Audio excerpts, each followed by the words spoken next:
हर हर महादेव।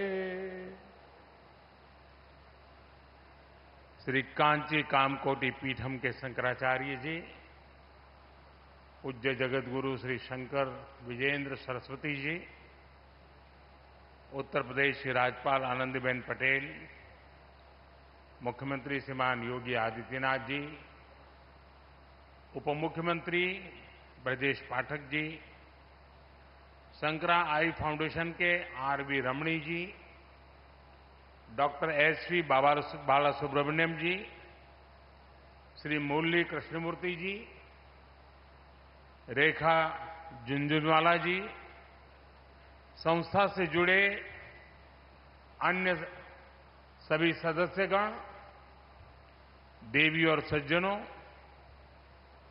इस पावन महीने में काशी आना ये अपने आप में एक पुण्य अनुभूति का अवसर होता है।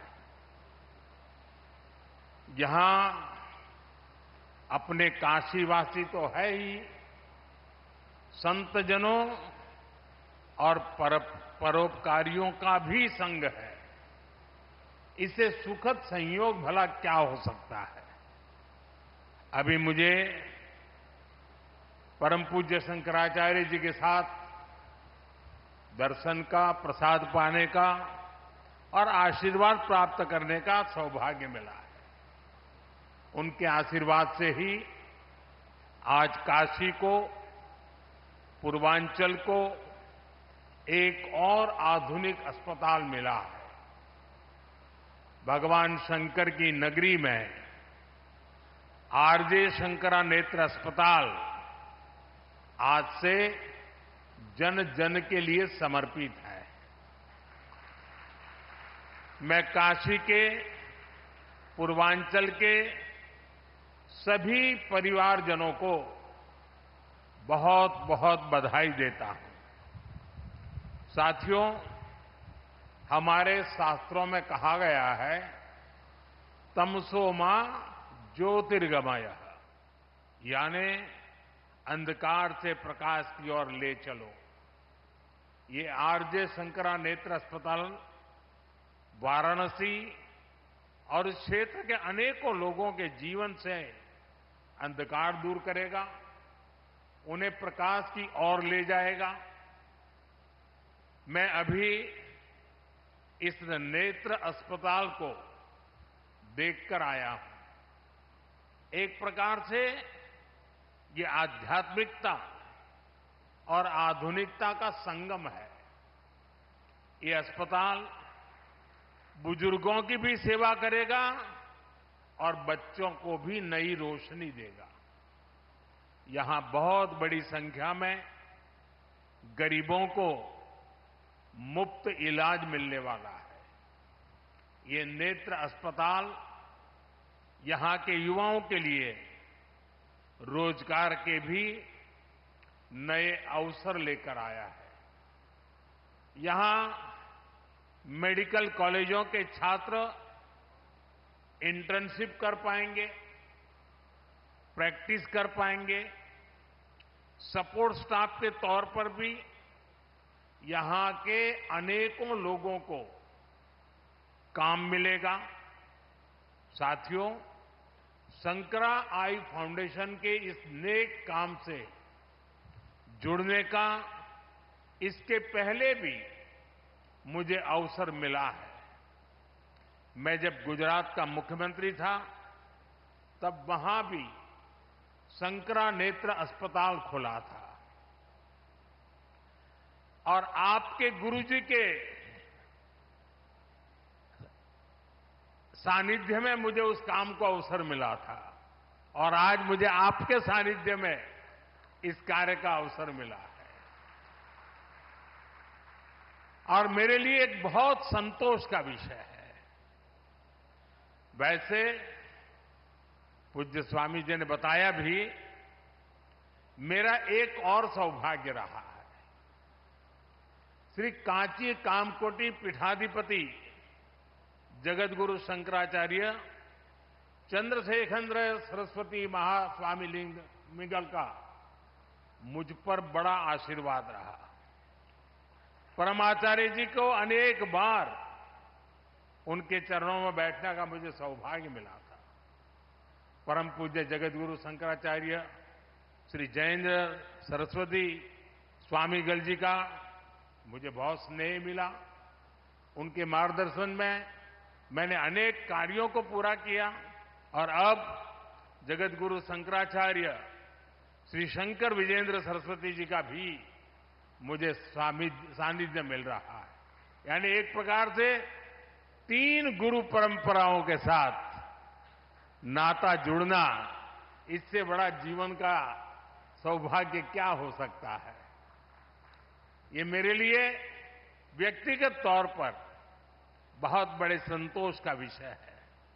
आज जगतगुरु ने विशेष तौर पर इस कार्यक्रम के लिए मेरे संसदीय क्षेत्र में आने का समय निकाला।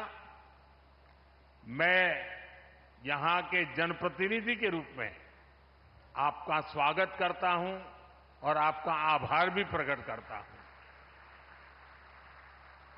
साथियों, आज के दिन मेरे मित्र राकेश झुनझुनवाला जी की याद आना भी बहुत स्वाभाविक है।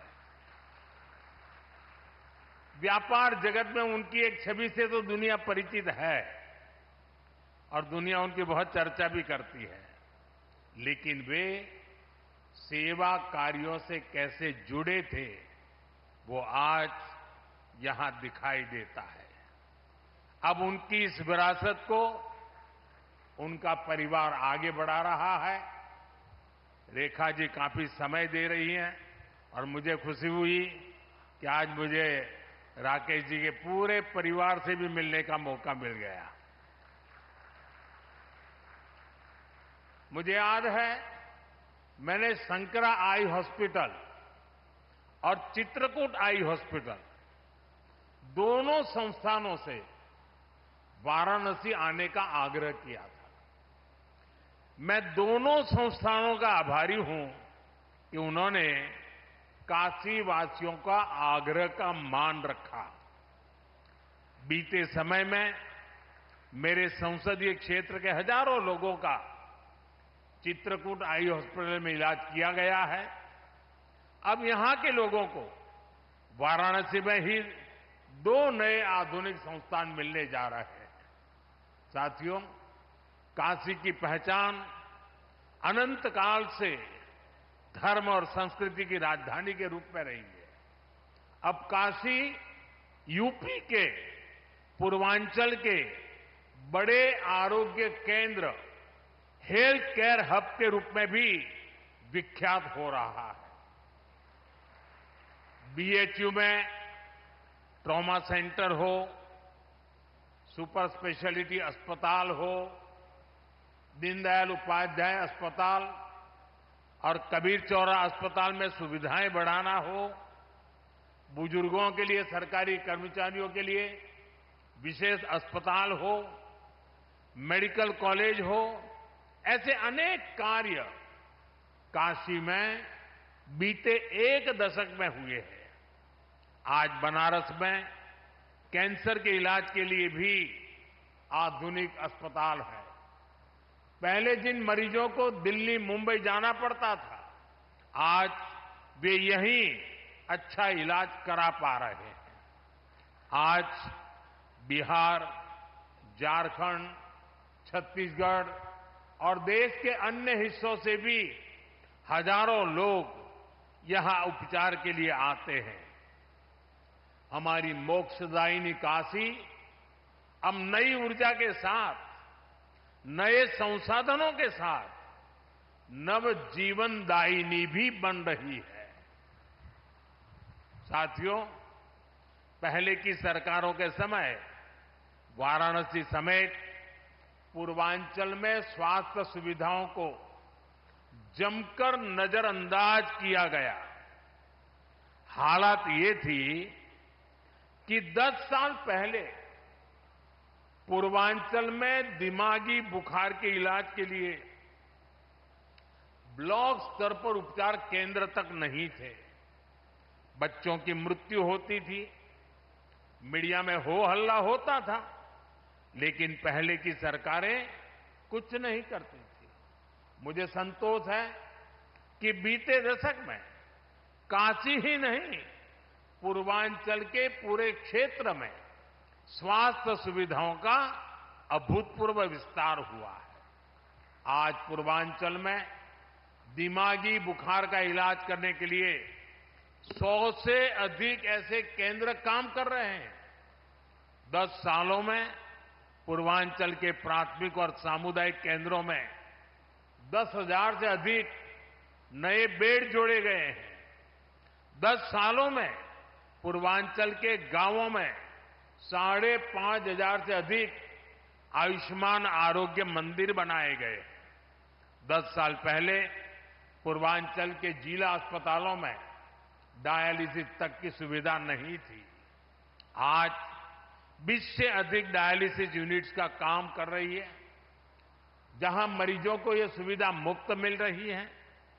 साथियों, 21वीं सदी के नए भारत ने हेल्थ केयर के प्रति पुरानी सोच और अप्रोच को बदल दिया है। आज आरोग्य से जुड़ी भारत की रणनीति के 5 स्तंभ हैं। पहला, प्रिवेंटिव हेल्थ केयर, यानी बीमारी होने से पहले का बचाव। दूसरा, समय पर बीमारी की जांच।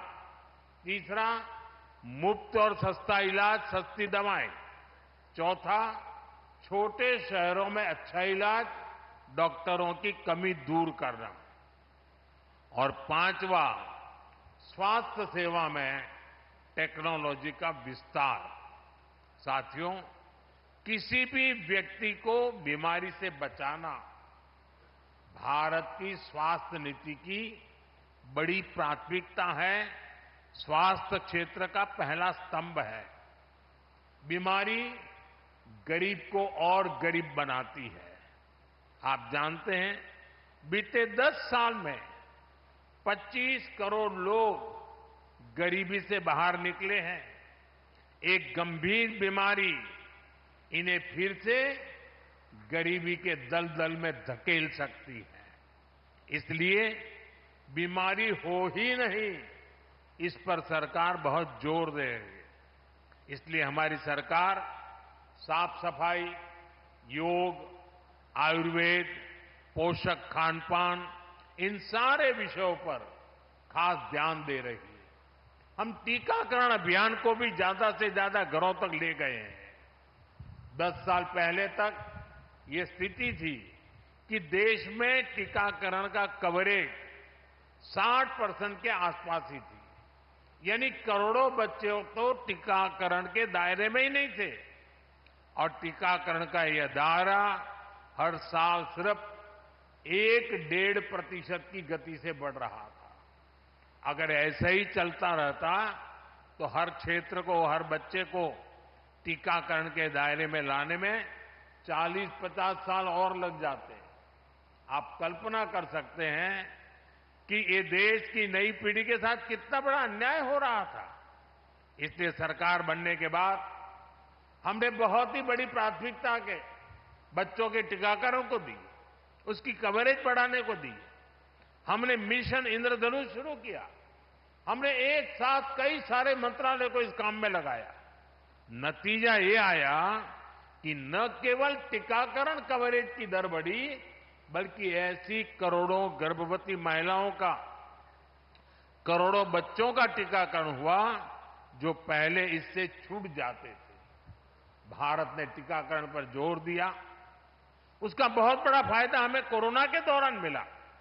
आज पूरा देश में टीकाकरण का अभियान तेजी से चल रहा है। साथियों, बीमारी से बचाव के साथ ही ये भी जरूरी है कि बीमारी का समय पर पता चल जाए। इसलिए ही देश भर में लाखों आयुष्मान आरोग्य मंदिर बनाए गए हैं। इससे कैंसर, डायबिटीज जैसी अनेक बीमारियों का शुरुआत में ही पता लगना संभव हुआ है। आज देश में क्रिटिकल केयर ब्लॉक्स और आधुनिक लैब्स का नेटवर्क भी बनाया जा रहा है। स्वास्थ्य क्षेत्र का ये दूसरा स्तंभ लाखों लोगों की जान बचा रहा है। साथियों, स्वास्थ्य का तीसरा स्तंभ सस्ता इलाज, सस्ती दवा का है। आज देश के हर नागरिक का बीमारी के इलाज में होने वाला औसत खर्च 25% तक कम हो गया है। पीएम जन औषधि केंद्रों में लोगों को 80% डिस्काउंट के साथ दवाइयां मिल रही हैं। हार्ट स्टेंट हो, नी इम्प्लांट हो, कैंसर की दवाएं हो, इनकी कीमत बहुत कम की गई है। गरीबों को 5 लाख रुपए तक का मुफ्त इलाज देने वाली आयुष्मान योजना उनके लिए संजीवनी साबित हुई है। देश में अब तक 7.5 करोड़ से अधिक मरीज मुफ्त इलाज का लाभ ले चुके हैं और अब तो ये सुविधा देश के हर परिवार के बुजुर्ग को भी मिलने लगी है।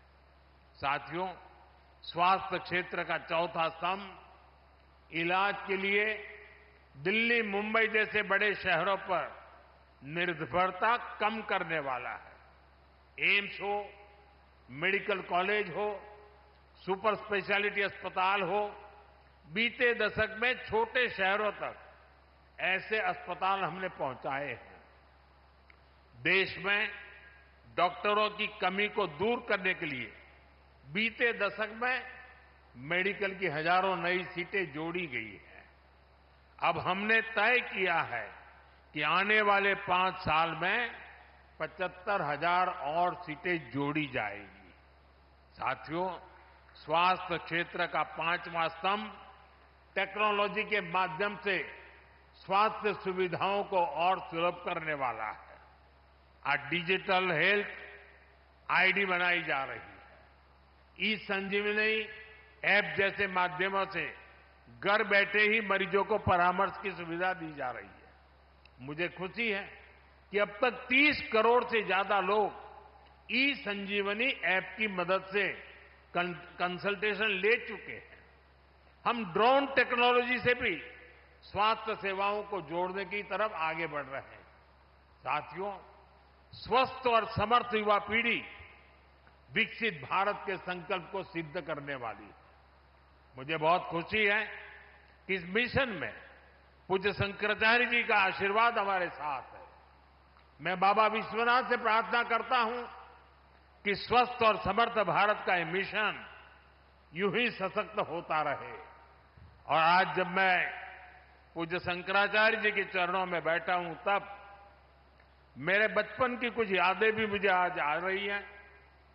हम जब छोटे थे तो मेरे गांव से एक डॉक्टर कुछ लोगों की टोली लेकर 1 महीने के लिए बिहार जाते थे और बिहार में वे नेत्र यज्ञ करते थे और कैटरेक्ट ऑपरेशन का बहुत बड़ा अभियान करते थे।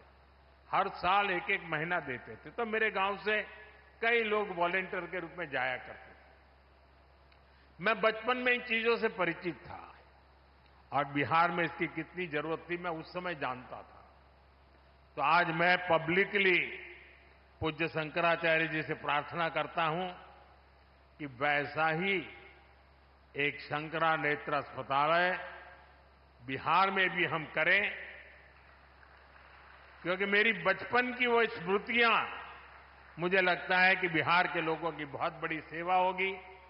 और महाराज जी का तो देश के हर कोने में जाने का इरादा है, तो शायद बिहार को प्राथमिकता जरूर मिलेगी। आपके आशीर्वाद मिलेंगे बिहार को, और बिहार में सचमुच में वहां के लोगों की सेवा करना ये भी एक बहुत बड़ा सौभाग्य है। बड़े परिश्रमी लोग हैं, बहुत मेहनत करने वाले लोग हैं, और उनके जीवन में हम कुछ करेंगे तो हमें भी जीवन में बहुत बड़ा संतोष मिलेगा। मैं एक बार फिर आप सभी को, विशेष रूप से हमारे जो डॉक्टर मित्र हैं, पैरामेडिक स्टाफ के लोग हैं, उन स्टाफ के सारे भाई बहन हैं, उन सबको भी बहुत बहुत शुभकामनाएं देता हूं और पूज्य जगत गुरु जी के चरणों में शीश नवा करके उनके आशीर्वाद के लिए, उनके सानिध्य के लिए हृदय से अपनी प्रार्थना व्यक्त करते हुए, आभार व्यक्त करते हुए मैं मेरी वाणी को विराम देता हूं। हर हर महादेव।